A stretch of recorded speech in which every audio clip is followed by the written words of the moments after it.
യോഹന്നാൻ്റെ സുവിശേഷം 3-ാം അധ്യായം 1 മുതൽ 5 വരെയുള്ള വേദഭാഗം ഒരു പ്രാവശ്യം കൂടെ വായിക്കുകയും നമുക്ക് ചില കാര്യങ്ങൾ ചിന്തിക്കുകയും ചെയ്യാം. യോഹന്നാൻ്റെ സുവിശേഷം 3-ാം അധ്യായം 1 മുതൽ 5 വരെയുള്ള തിരുവചന ഭാഗം. പരീശന്മാരുടെ കൂട്ടത്തിൽ യഹൂദന്മാരുടെ ഒരു പ്രമാണിയായി നിക്കോദെമോസ് എന്നു പേരുള്ള ഒരു മനുഷ്യനുണ്ടായിരുന്നു. അവൻ രാത്രിയിൽ അവന്റെ അടുക്കൽ വന്ന് അവനോട്, റബ്ബി, ഈ ദൈവത്തിന്റെ അടുക്കൽ നിന്ന് ഉപദേഷ്ടാവായി വന്നിരിക്കുന്നു എന്ന് ഞങ്ങൾ അറിയുന്നു. ദൈവം തന്നോടുകൂടെ ഇല്ലെങ്കിൽ നീ ചെയ്യുന്ന ഈ അടയാളങ്ങളെ ചെയ്യുവാൻ ആർക്കും കഴിയുകയില്ല എന്ന് പറഞ്ഞു. യേശു അവനോട്, ആമേൻ ആമേൻ, ഞാൻ നിന്നോട് പറയുന്നു, പുതിയതായി ജനിച്ചില്ലെങ്കിൽ ദൈവരാജ്യം കാണുവാൻ ആർക്കും കഴിയുകയില്ല എന്നുത്തരം പറഞ്ഞു. നിക്കോദെമോസ് അവനോട്, മനുഷ്യൻ വൃദ്ധനായ ശേഷം ജനിക്കുന്നത് എങ്ങനെ? രണ്ടാമത് അമ്മയുടെ ഉദരത്തിൽ കടന്നു ജനിക്കാമോ എന്ന് ചോദിച്ചു. അതിന് യേശു, ആമേൻ ആമേൻ, ഞാൻ നിന്നോട് പറയുന്നു, വെള്ളത്താലും ആത്മാവിനാലും ജനിച്ചില്ലെങ്കിൽ ദൈവരാജ്യത്തിൽ കടപ്പാൻ ആർക്കും കഴിയുകയില്ല. സ്തോത്രം. ദൈവരാജ്യത്തിൽ കടപ്പാൻ ആർക്കും കഴിയുകയില്ല. കഴിഞ്ഞ ആഴ്ചയിൽ പ്രാരംഭമായിട്ട് നമുക്ക് ചില കാര്യങ്ങൾ ഈ വേദഭാഗത്ത് നിന്ന് ചിന്തിപ്പാൻ ദൈവം കൃപ ചെയ്തു. തുടർന്ന് അല്പം ചില കാര്യങ്ങളിലൂടെ അതിനോടുള്ള ബന്ധത്തിൽ പറയുവാൻ കർത്താവിൻ്റെ കൃപയിൽ ശരണപ്പെടുന്നു. അതീവ പ്രാധാന്യവും അടിസ്ഥാനപരവും ആകൊണ്ടും നമ്മുടെ നിത്യതയെ ബാധിക്കുന്നതാകൊണ്ടും വളരെ ശ്രദ്ധയോടെ ആ വേദഭാഗം ശ്രദ്ധിപ്പാൻ ഞാൻ നിങ്ങളോട് അപേക്ഷിക്കുകയാണ്.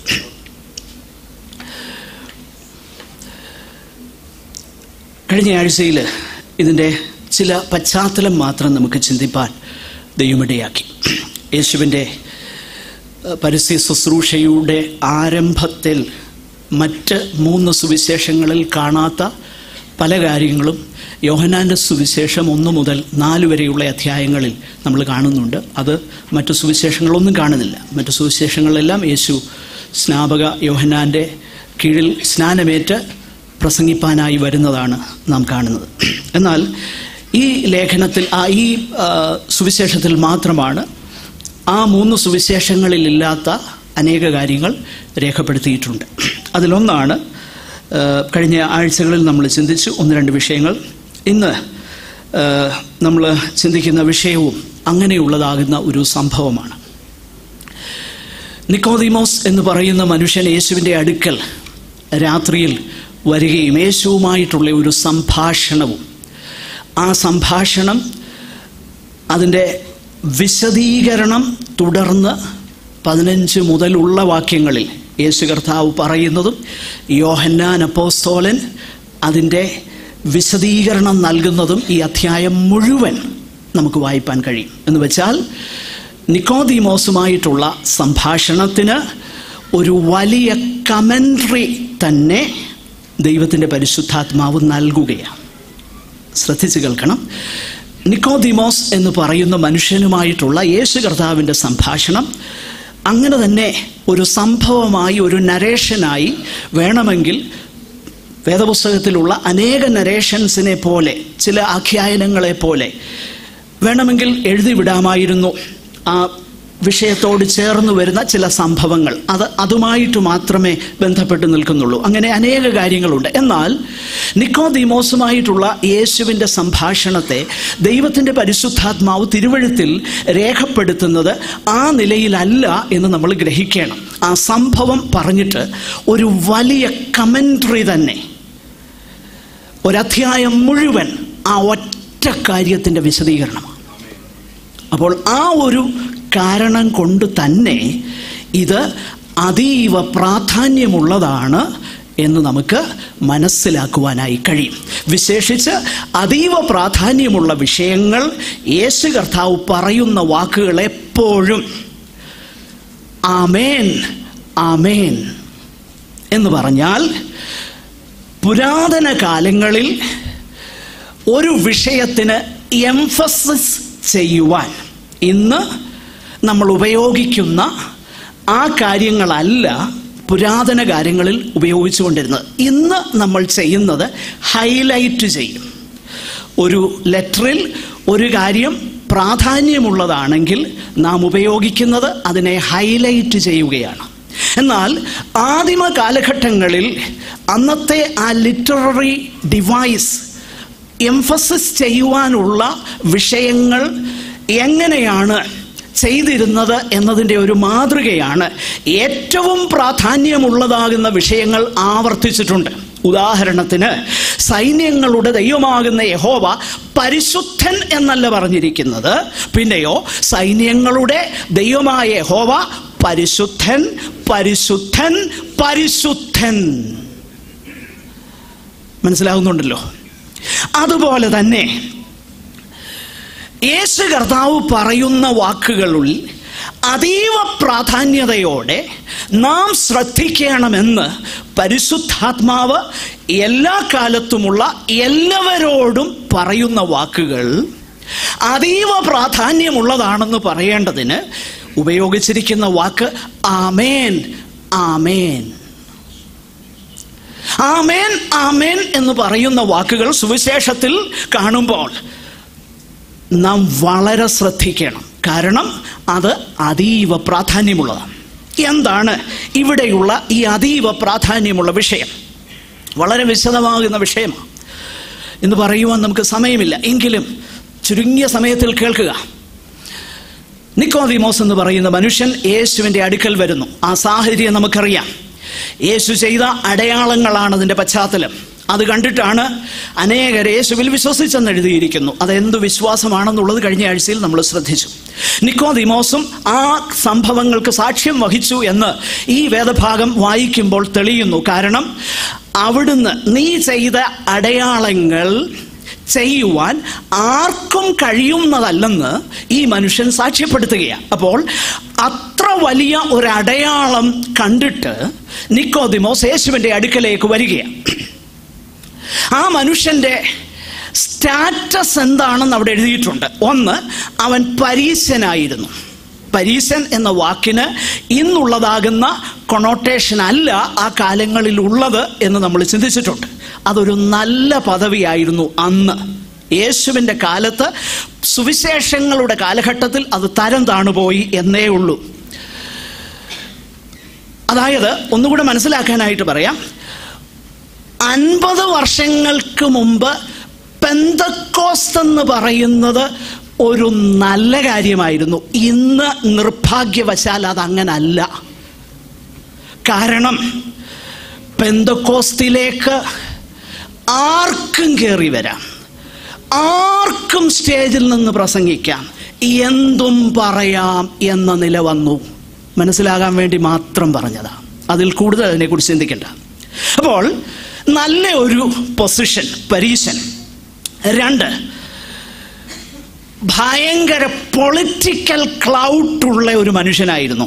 പൊളിറ്റിക്കൽ ക്ലൗട്ട് എന്താ? പൊളിറ്റിക്കൽ സ്വാധീനം. ഇസ്രയേലിൻ്റെ ഏറ്റവും പ്രധാനപ്പെട്ട നിയമനിർമ്മാണ സഭയെന്ന്, പാർലമെന്റ് എന്ന് വിളിപ്പാൻ കഴിയുന്ന സൻഹിദ്രീൻ സംഘത്തിൻ്റെ അംഗമായിരുന്നു. അവിടെ എഴുതിയിട്ടുണ്ട് യഹൂദന്മാരുടെ ഒരു പ്രമാണി. പിന്നീട് നമ്മൾ വായിക്കുന്നുണ്ട് ഇവൻ ആ സംഘത്തിലെ അംഗമായിരുന്നു. 3, അതുമാത്രമല്ല, he was well versed in the law of Israel. ഇസ്രയേലിൻ്റെ ന്യായപ്രമാണത്തിൽ അതീവ പാണ്ഡിത്യമുള്ള മനുഷ്യൻ. 10-ാം വാക്യത്തിൽ നമ്മൾ അത് വായിക്കുന്നു. ഇസ്രയേലിൻ്റെ ഉപദേഷ്ടാവായിരുന്നിട്ടും ആ മനുഷ്യൻ യേശുവിൻ്റെ അടുക്കലേക്ക് വരികയാണ്. ആ ചോദ്യം സത്യത്തിൽ അവൻ പറയുന്ന ആ സ്റ്റേറ്റ്മെന്റ് ആണ് ദൈവത്തിൻ്റെ പരിശുദ്ധാത്മാവ് രേഖപ്പെടുത്തിയിരിക്കുന്നത്. എന്നാൽ അവിടെ ഒളിഞ്ഞു കിടക്കുന്ന ഒരു ചോദ്യമുണ്ട്. കാരണം ആ വാക്കുകൾ വായിച്ചാൽ അത് നമുക്ക് മനസ്സിലാകും. എന്താണ് ആ ഒളിഞ്ഞു കിടക്കുന്ന ചോദ്യം? ഞാനൊന്ന് വിശദമാക്കാം. ഒരു ഫോൺ കോൺവെർസേഷൻ നമ്മൾ കേട്ടാൽ, ഒരാൾ മറ്റൊരാളോട് സംസാരിക്കുന്നു, ഇവിടെ നിന്ന് വർത്താനം പറയുന്നു, അങ്ങേ തലയ്ക്കിൽ നിന്ന് എന്താ പറയുന്നതെന്ന് എനിക്കറിയില്ല, നിങ്ങൾക്കറിയത്തില്ല. എന്നാൽ ഇവിടെ നിന്ന് പറയുന്നതിൻ്റെ വെളിച്ചത്തിൽ we can make out എന്താ പറയുന്നതിൻ്റെ വിശദീകരണം കേട്ടില്ലെങ്കിലും ഏകദേശം മനസ്സിലാക്കാൻ പറ്റും. എന്നതുപോലെ വേദപുസ്തകത്തിൽ എഴുതിയിരിക്കുന്ന പല കാര്യങ്ങളും അങ്ങനെയാണ്. അത് കേൾക്കാനായി നാം കഴിയുന്നുവെങ്കിൽ അത് മനസ്സിലാക്കുവാനായിട്ട് കഴിയും. അതായത് അങ്ങനെയാണോ എന്നുള്ളത് മനസ്സിലാക്കണമെങ്കിൽ മൂന്നാമത്തെ വാക്യത്തിലാണ് അതിൻ്റെ ക്ലൂ ഇരിക്കുന്നത്. യേശു അവനോട്, ആമേൻ ആമേൻ ഞാൻ നിന്നോട് പറയുന്നു, പുതുതായി ജനിച്ചില്ല എങ്കിൽ ദൈവരാജ്യം കാണുവാൻ ആർക്കും കഴിയുകയില്ല. അപ്പോൾ ഒരു കാര്യം വ്യക്തമാ, അവരുടെ സംഭാഷണത്തിൻ്റെ കാതലായ വിഷയം ദൈവരാജ്യം എന്നുള്ളതാണ്. മനസ്സിലാകുന്നുണ്ടോ? അവരുടെ സംഭാഷണത്തിൻ്റെ കാതലായ വിഷയം ദൈവരാജ്യം എന്നുള്ളതാണ്. ആ ദൈവരാജ്യം കാണുവാൻ ആർക്കും കഴിയുന്നതല്ല എന്ന് യേശു പറയുമ്പോൾ, പിന്നീട് അടുത്ത വാക്യത്തിൽ നമ്മൾ വായിക്കുന്നു, ആ ദൈവരാജ്യത്തിൽ കടക്കുവാൻ ആർക്കും കഴിയുന്നതല്ല. ഈ കാണുക, കടക്കുക എന്ന ആ ഒരു പദപ്രയോഗത്തെ പ്രതി ഒരുപാട് കോലാഹലങ്ങളൊക്കെ ഉണ്ട്. പക്ഷെങ്കിൽ എനിക്ക് വിശദീകരിക്കാൻ സമയമില്ലാത്തതുകൊണ്ട് ഒന്ന് പറയാം, അത് രണ്ടും ഒരേ കാര്യം തന്നെയാണ്, ഒറ്റ കാര്യമാണ്. കാണുകയെന്നും കടക്കുകയെന്നും ഉപയോഗിച്ചിരിക്കുന്നത് ഒരു കാര്യമാണ്, രണ്ട് പദങ്ങൾ ഉപയോഗിച്ചിരിക്കുന്നതേ ഉള്ളൂ. അപ്പോൾ ദൈവരാജ്യത്തെക്കുറിച്ചാണ് ഇവരുടെ സംഭാഷണം എന്ന് വ്യക്തമാക്കുന്നു. ഈ ദൈവരാജ്യത്തിൽ പ്രവേശിക്കുമെന്ന് നിക്കോദിമോസിന്റെ സ്ഥാനമുള്ള ഒരു മനുഷ്യന് ഒരു സംശയവുമില്ല. അതിനാണ് ഞാൻ അദ്ദേഹത്തിന്റെ സ്ഥാനം എന്തെന്ന് പറഞ്ഞത്. അദ്ദേഹം പരീശന്മാരുടെ പരീശനാണ്, പ്രമാണിയാണ്, ഉപദേഷ്ടാവാണ്. യഹൂദന്റെ ചിന്തയിൽ സകല യഹൂദനും, അപ്പോസ്റ്ററ്റ് ആകാതിരിക്കുന്ന സകല യഹൂദനും എന്ന് പറഞ്ഞാൽ വിശ്വാസത്യാഗം ഏറ്റുപറഞ്ഞുപേക്ഷിക്കാത്ത സകല യഹൂദനും കാത്തിരിക്കുന്നതും പ്രതീക്ഷിക്കുന്നതും ദൈവരാജ്യത്തിന് വേണ്ടിയാണ്, മിശിഹായുടെ രാജ്യത്തിന് വേണ്ടിയിട്ട, രാജാവിന് വേണ്ടിയിട്ട. അതുകൊണ്ടാണ് ഒന്നാമത്തെ മത്തായി സുവിശേഷത്തിൽ നമ്മൾ വായിക്കുന്നത്, വിദ്വാൻമാർ വരുമ്പോൾ അവർ ചോദിക്കുന്ന ഒരു ചോദ്യമാണ്, യഹൂദന്മാരുടെ രാജാവായി പിറന്നവൻ എവിടെ? യഹൂദൻ ഒരു രാജ്യമുണ്ടെന്നും യഹൂദൻ ഒരു രാജാവ് വരുമെന്നും ഒരു മിശിഹ വരുമെന്നും ആ മിശിഹ വന്ന് രാജ്യം സ്ഥാപിക്കുമെന്നും ആ രാജ്യത്തിൽ യഹൂദൻ പ്രവേശിക്കുമെന്നും തലമുറകളായി വിശ്വസിച്ചിരുന്നു. യോഹന്നാന്റെ സുവിശേഷം അത് വളരെ വ്യക്തമാക്കുന്നു. ദൈവരാജ്യം എന്തെന്നുള്ളത് തന്നെ ഒരു വലിയ വിഷയമാണ്. എന്നാൽ ഒരു കാര്യം വളരെ വ്യക്തതയോടെ നമുക്ക് മനസ്സിലാക്കുവാനായിട്ട് കഴിയും. യേശു കർത്താവിൻ്റെ റെസ്പോൺസ്, ആ ഒരു പാരമ്പര്യം ദൈവരാജ്യത്തിൽ പ്രവേശിക്കുവാൻ ഒരു യോഗ്യത അല്ല. ദൈവരാജ്യം ഇനാഗുറേറ്റ് ചെയ്യപ്പെട്ടു. യേശു പറഞ്ഞു, ദൈവരാജ്യം സമീപിച്ചിരിക്കുന്നു. യഹൂദൻ പ്രതീക്ഷിച്ചിരുന്നത്, അവനൊരു കൺസെപ്റ്റ് ഉണ്ട്, ഒരു ആത്മീക കൺസെപ്റ്റ് ഉണ്ട്. അത് ദൈവരാജ്യം മിശിഹ വന്ന് ഇവിടെ സ്ഥാപിക്കും. എന്നാൽ അത് സ്ഥാപിക്കുന്നത് പുനരുത്ഥാനത്തിലാണ് അതിൻ്റെ റിയലൈസേഷൻ വരുന്നതെന്നാണ് അവൻ ചിന്തിക്കുന്നത്. അതുകൊണ്ടാണ് ഒടുക്കത്തെ നാളിൽ അവർ ഉയർത്തെഴുന്നേൽക്കുമെന്ന് ഞാൻ വിശ്വസിക്കുന്നു എന്ന് മാർത്ത പറയുന്നത്. അതാണ് അവന്റെ ചിന്ത. എന്നാൽ യേശു പറഞ്ഞു, ഇല്ല, ദൈവരാജ്യം ഇപ്പൊ തന്നെ വന്നു. ദൈവരാജ്യം നിങ്ങളുടെ ഇടയിൽ. ആ ദൈവരാജ്യത്തിന്റെ അക്ഷരീകമാകുന്ന നിവർത്തീകരണം വരുന്നതേ ഉള്ളൂ. പക്ഷെ ഇപ്പം ദൈവരാജ്യം വന്നു. ആ ദൈവരാജ്യം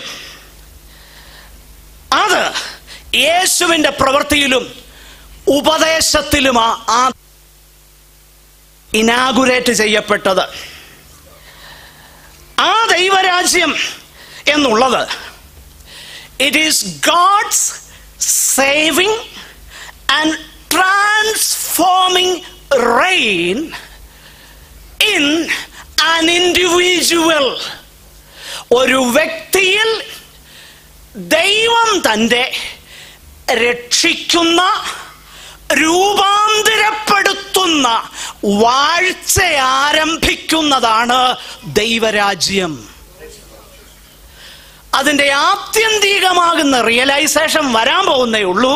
പക്ഷെങ്കിൽ ആ ദൈവരാജ്യം തുടങ്ങുകയാണ്. എപ്പോൾ തുടങ്ങി? യേശുവിൻ്റെ പ്രസംഗത്തിൽ തുടങ്ങി. അപ്പോൾ ആ ദൈവരാജ്യം അതിലാര് പ്രവേശിക്കും? അതാ ഇവരുടെ സംഭാഷണം. മനസ്സിലാക്കണേ, ഇവൻ അല്പം വെളിവുള്ളവനാ, ബാക്കിയുള്ളവരെ പോലെ അല്ല. പക്ഷെ അല്പമേ ഉള്ളൂ, അതാ പ്രശ്നം. അങ്ങനെ അല്പം വെളിവ് ഇതിനകത്ത് വന്ന ഒത്തിരി പേരുണ്ട്. പക്ഷെ ഞാനൊരു കാര്യം പറയാം, ആ വെളിവ് കൊണ്ടൊന്നും ദൈവരാജ്യത്തിൽ പോവുകയില്ല.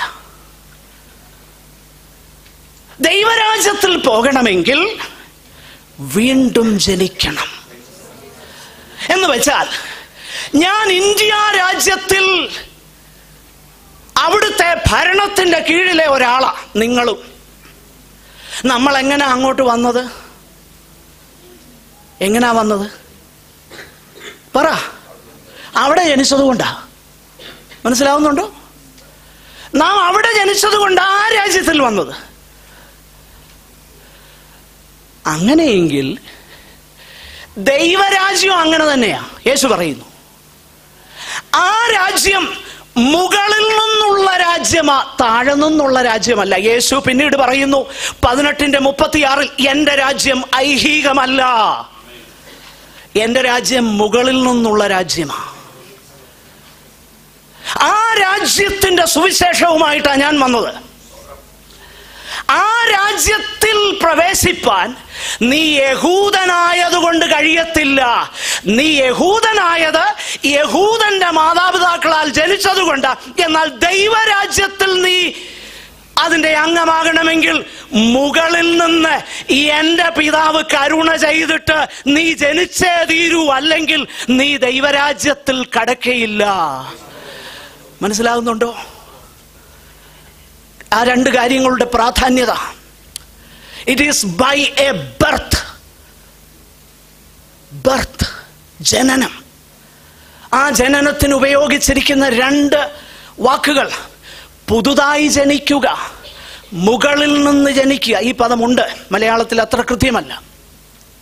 ബോൺ ഫ്രം എബവ്, സ്വർഗരാജ്യം, ദൈവരാജ്യം. അത് ഈ ഭൂമിയിലേക്ക് വീണ്ടും ജനിച്ചവരിൽ ആ രാജ്യമുണ്ട്. എന്നാൽ ആ രാജ്യം അക്ഷരീകമായിട്ട് വരാൻ പോകാം. ഒരു രാജാവ് നീതിയോടെ വാഴാൻ പോകുക. ആ രാജ്യത്തിൽ പ്രവേശിക്കണമെങ്കിൽ ഇന്ന് ആ രാജ്യം ഉള്ളിൽ കൊണ്ട് നടക്കുന്നവർ മാത്രമേ അവിടെ കാണൂ.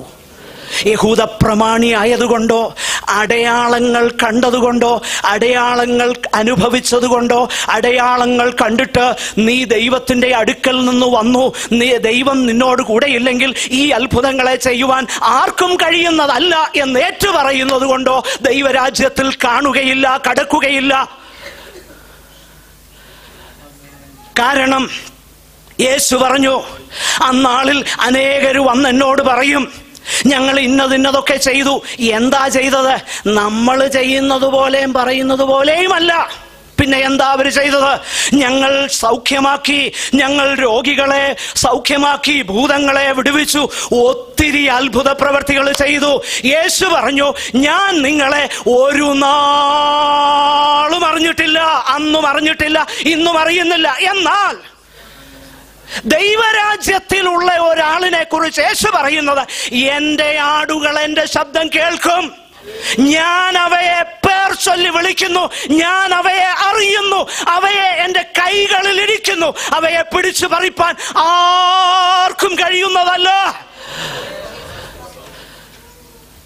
മനസ്സിലാകുന്നുണ്ടോ വ്യത്യാസം? ഒരു വലിയ കൂട്ടത്തോട് പറയുക, ഐ നെവർ ന്യൂ യു. എന്നാൽ ഒരു ചെറിയ ആട്ടിൻകൂട്ടത്തെ കണ്ടിട്ട് യേശു പറയുക, ഐ നോ യു. എൻ്റെ ആടുകളെ എനിക്കറിയാം, എൻ്റെ ആടുകൾക്ക് എന്നെയും അറിയാം. എൻ്റെ ആടുകൾക്ക് എൻ്റെ ശബ്ദം തിരിച്ചറിയാം. എൻ്റെ ആടുകൾ അന്യന്മാരുടെ ശബ്ദം കേട്ടാൽ അവരുടെ പുറകെ പോകത്തില്ല. അവയെ വിട്ടോടിയിട്ട് എൻ്റെ അടുക്കലേക്ക് മാത്രം ആ ആടുകൾ വരും. ദൈവവചനത്തിന്റെ സന്ദേശം തിരിച്ചറിയുവാൻ, ഉൾക്കൊള്ളുവാൻ, യേശുവിന്റെ സന്ദേശം, യേശുവിന്റെ വാക്കുകൾ, യേശുവിന്റെ മെസ്സേജ് രേഖപ്പെടുത്തിയിരിക്കുന്ന ഈ തിരുവെഴുത്തുകളെ തിരിച്ചറിയുവാൻ കഴിയാത്ത ആരും ദൈവരാജ്യത്തിന്റെ അംഗങ്ങളല്ല എന്ന് ഹൃദയവേദനയോട് ഞാൻ പറയുക. You may have difference of opinion with me. That is fine. But this is the truth.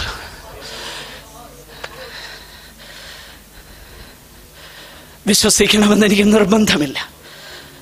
But this is the truth. ഇതാ സത്യം, ഇതാ സത്യം. ദൈവവചനത്തെ പുറകിൽ എറിഞ്ഞു കളയുന്ന മനോഭാവമാണെങ്കിൽ better stop and search yourself. Cry out to God. Oh, I am a sinner. Have mercy on me.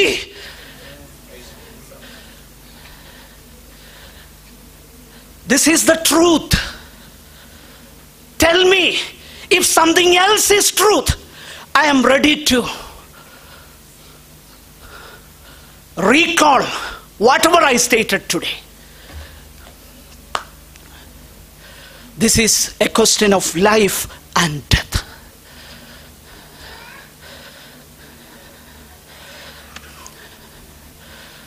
ഇതൊരു വലിയ ബർഡനാണ്. പ്രിയപ്പെട്ടവരെ, ഞാൻ ക്രിസ്തുവിൻ്റെ സ്നേഹത്തിൽ നിങ്ങളോട് പറയുക, നമ്മളെന്തു ആകട്ടെ, ആരും ആകട്ടെ, വീണ്ടും ജനിച്ചില്ല എങ്കിൽ നമ്മൾ സ്വർഗരാജ്യത്തിൽ കാണുകയില്ല. നമ്മുടെ പാരമ്പര്യം എന്തോ ആകട്ടെ,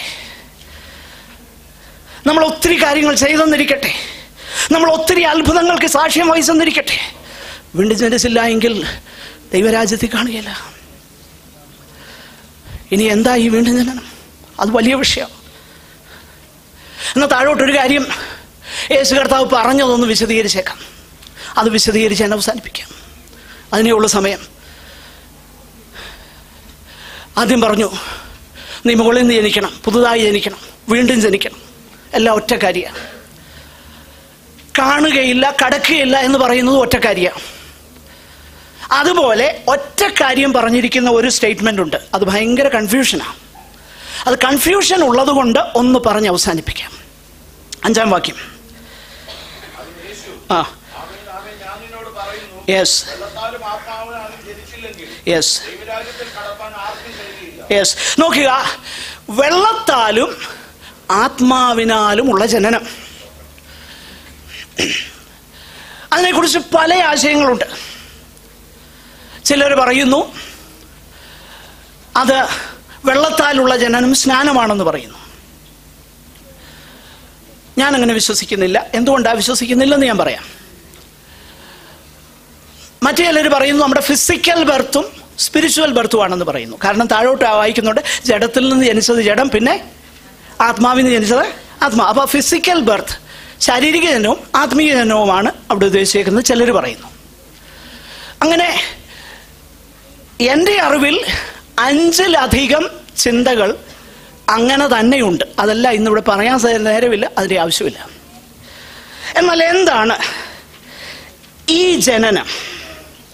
വെള്ളത്താലും ആത്മാവിനാലുമുള്ള ജനനം എന്താ? അത് മനസ്സിലാക്കണമെങ്കിൽ ഞാൻ എപ്പോഴും പറയാറുണ്ട്, നമ്മൾ കോണ്ടെക്സ്റ്റ് നോക്കണം. നമുക്ക് ആ കോണ്ടെക്സ്റ്റ് ഒന്ന് നോക്കാം. 10-ാം വാക്യം ഒന്ന് വായിച്ചേ.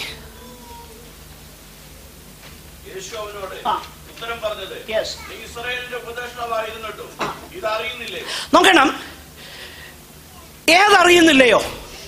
ഞാനീ പറഞ്ഞത് നീ അറിയുന്നില്ലയോ? യേശു വിശദീകരിക്കല്ല ചെയ്തത്. പിന്നെ നിനക്ക് ഓൾറെഡി അറിയാമെന്നാ പറഞ്ഞേ. അപ്പൊ ആ ഒരു ചോദ്യം തന്നെ സ്നാനത്തെക്കുറിച്ചോ ഒന്നും അല്ല അവിടെ പറയുന്നത്. നമുക്ക് യോഹന്നാന്റെ സ്നാനം ഉണ്ടായിരുന്നു, വിവിധ സ്നാനങ്ങൾ യഹൂദനുണ്ട്.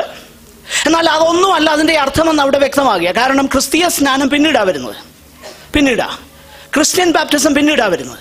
എന്നാൽ ഇവിടെ അതൊന്നുമില്ല. അപ്പോൾ നിനക്കിതറിയാം. എന്തറിയാം?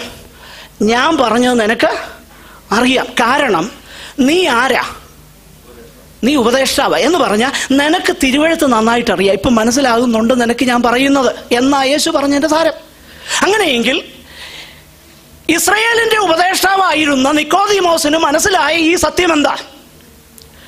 അത് അവന്റെ തിരുവെഴുത്ത് സാക്ഷ്യം പറയുന്ന ഒരു സത്യമാണ്. ഏത്? വെള്ളത്താലും ആത്മാവിനാലുമുള്ള ഒരു ജനനം. ഏതാണ് ആ ജനനം? ആ ജനനം മിശിഹായുടെ രാജ്യവുമായി ബന്ധപ്പെട്ട ജനനമാ. മിശിഹായുടെ രാജ്യത്തിൽ ആര് പ്രവേശിക്കുമെന്ന് യഹൂദന് കൊടുത്ത പ്രമാണത്തിൽ നിന്നുള്ള ഉപദേശമാ. എന്താണത്? സമയമില്ലാത്തതുകൊണ്ട് വാക്യം മാത്രം ഞാൻ വായിച്ച് അവസാനിപ്പിക്കാം. എസെക്കിയേലിന്റെ പുസ്തകം 36-ാം അധ്യായം 25 മുതൽ 27 വരെയുള്ള വാക്യങ്ങൾ. എഹെസ്കിയേൽ എല്ലാവരും ഒന്ന് എടുക്കട്ടെ ബ്രദറെ. എഹെസ്കിയേൽ 36, 25 മുതൽ 27 വരെയുള്ള വാക്യങ്ങൾ. ഞാൻ നിങ്ങളുടെ മേൽ നിർമ്മല ജലം തളിക്കും, നിങ്ങൾ നിർമ്മലരായിത്തീരും. ഞാൻ നിങ്ങളുടെ സകല മലിനതയും സകല വിഗ്രഹങ്ങളെ നീക്കി നോക്കുക. ഞാനൊരു കാര്യം ചെയ്യാൻ പോകുക. അടുത്ത അധ്യായത്തിൽ ഞാൻ വായിക്കുന്നുണ്ട്. അടുത്ത അധ്യായം 37-ാമത്തെ അധ്യായത്തിലാ ഒരു വലിയ അസ്ഥികൾ മാത്രമുള്ള ഒരു താഴ്വരയിൽ എസ്കേൽ ചെല്ലുക. എസ്കേലിനോട് പറയുക, മനുഷ്യപുത്ര പ്രവചിക്കാം. എന്നാ പറയേണ്ടത്? ഞാൻ ത്വക്ക് വെക്കാൻ പോകാം, ഞാൻ നരമ്പുകൾ പിടിപ്പിക്കാൻ പോകാം, ഞാൻ മാംസവും രക്തവും തരാൻ പോകാം. ആര്? ഇസ്രയേലിന്റെ ദൈവമാകുന്ന യഹോവ. ആർക്കാ കൊടുക്കാൻ പോകുന്നേ? അസ്ഥിപഞ്ജരങ്ങൾക്ക്. അന്നേരം എന്തോ ചെയ്യും? നീ എന്ത് ചെയ്യണം? പ്രവചിക്കണം. എന്നാ പ്രവചിക്കേണ്ടത്? 3-ാം മാസം 7-ാം തീയതി വിസ വരുന്നുണ്ടെന്നുള്ള പ്രവചനമല്ല. അതല്ല പ്രവചനം. പിന്നെ എന്താ പ്രവചനം? ഉണങ്ങിയ അസ്ഥികൾ, ഉണങ്ങിയ അസ്ഥികൾ ജീവിക്കട്ടെ. ഉണങ്ങിയ അസ്ഥികൾക്ക് ആ അസ്ഥി വിചാരിച്ചാൽ ത്വക്ക് വെക്കാൻ പറ്റുകയില്ല, ആ അസ്ഥി വിചാരിച്ചാൽ മാംസം വെക്കാൻ പറ്റുകയില്ല, ആ അസ്ഥി വിചാരിച്ചാൽ ജീവശ്വാസം വരികയില്ല. ആ അസ്ഥിയെ ജീവിപ്പിക്കണമെങ്കിൽ യഹോവയുടെ ശക്തിയുള്ള വചനം ആ അസ്ഥികളിന്മേൽ വ്യാപരിച്ചേ തീരൂ. ആ വചനം അപ്ലൈ ചെയ്യുന്നത് ആര്? ദൈവത്തിന്റെ പരിശുദ്ധാത്മാവ്. ആ ആത്മാവിനെ കുറിച്ച് ഇവിടെ പറയുകയാണ്. എന്ത്? ഞാൻ ഒരു കാര്യം ചെയ്യാൻ പോക. ഇസ്രയേൽ ജനത മാറിപ്പോയി, വിഗ്രഹാരാധികളായി തീർന്നു. അവർ ദൈവത്തെ അന്വേഷിക്കാതെ മാറിപ്പോയി. പക്ഷെങ്കിൽ ഞാൻ ഒരു കാര്യം ചെയ്യാൻ പോക. ഒരു വാഗ്ദത്തം ഒരുത്തനോട് കൊടുത്തിട്ടുണ്ട്. അത് പറഞ്ഞെങ്കിൽ അത് ഞാൻ ചെയ്യുക തന്നെ ചെയ്യും. എന്താണ് ആ വാഗ്ദത്തം? മെഡിറ്ററേനിയൻ തീരത്തൊരു രാജ്യം കൊടുക്കാമെന്നുള്ളതല്ല വാഗ്ദത്തം. പിന്നെന്താ വാഗ്ദത്തം? നിന്നിൽ സകല ജാതികളും അനുഗ്രഹിക്കപ്പെടുമെന്ന് എൻ്റെ സ്നേഹിതനാകുന്ന അബ്രഹാമിനോട് അവൻ ഒരു സന്തതി ഇല്ലാതിരുന്നപ്പം, സന്തതി ഉണ്ടാകാൻ സാധ്യതയില്ലാതിരുന്നപ്പം ഞാൻ പറഞ്ഞെങ്കിൽ അങ്ങനെ സംഭവിക്കും. ഞാൻ പറഞ്ഞതുകൊണ്ട് മാത്രമേ സംഭവിക്കാൻ പോകുന്നുള്ളൂ. നിങ്ങളുടെ പ്രമാണങ്ങളും നിങ്ങളുടെ ആചാരം കൊണ്ടുമല്ല, നിങ്ങളുടെ നല്ല പ്രവൃത്തികളും കൊണ്ടല്ല.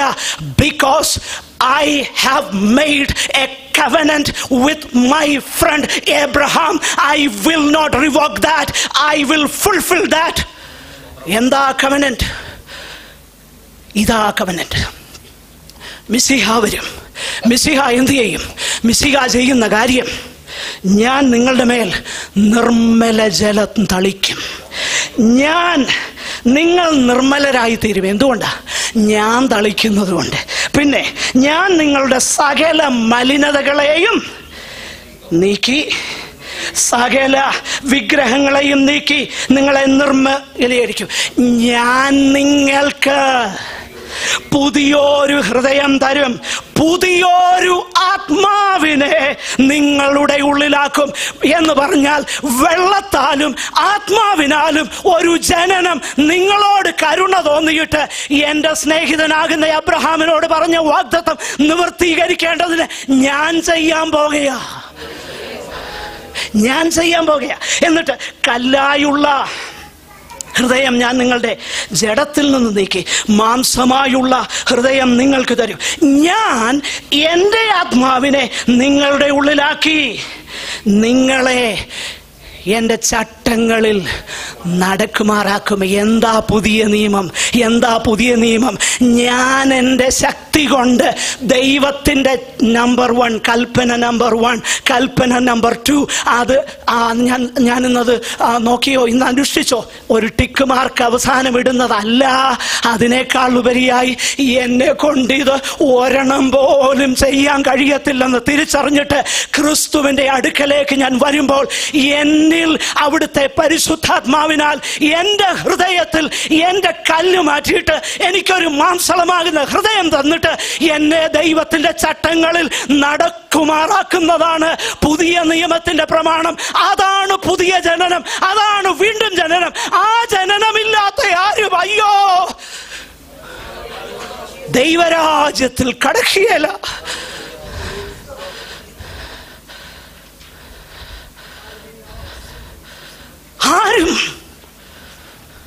ആരും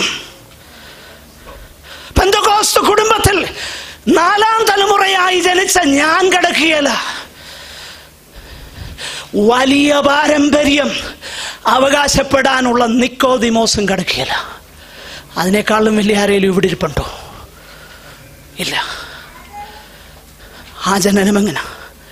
ആ ജനനം നിർമ്മലീകരിക്കുന്ന വെള്ളം എൻ്റെ മേൽ തളിക്കുന്നു. അതെങ്ങനാ തളിക്കുന്നേ? അസ്ഥി പോലെ ഉണങ്ങിക്കിടക്കുക. എനിക്ക് വല്ലതും ചെയ്യാൻ പറ്റുമോ?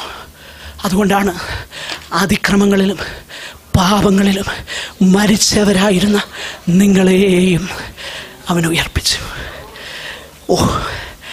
ദൈവം ചെയ്തത് അനുഭവിക്കുന്നുണ്ടോ? ദൈവം ചെയ്തത് അനുഭവിക്കുന്നുണ്ടെങ്കിൽ ദൈവരാജ്യത്തിൽ പോവും. ദൈവം ചെയ്തത് അനുഭവമല്ലെങ്കിൽ ദൈവരാജ്യം കാണുകയില്ല, ദൈവരാജ്യം അതിൽ കടക്കുകയുമില്ല. ഈ വചനങ്ങളാൽ ദൈവം നമ്മെ അനുഗ്രഹിക്കട്ടെ. സഹോദരന്മാർ, ആർക്കെങ്കിലും ഒരാൾക്ക് പ്രാർത്ഥിച്ച് അവസാനിപ്പിക്കാം.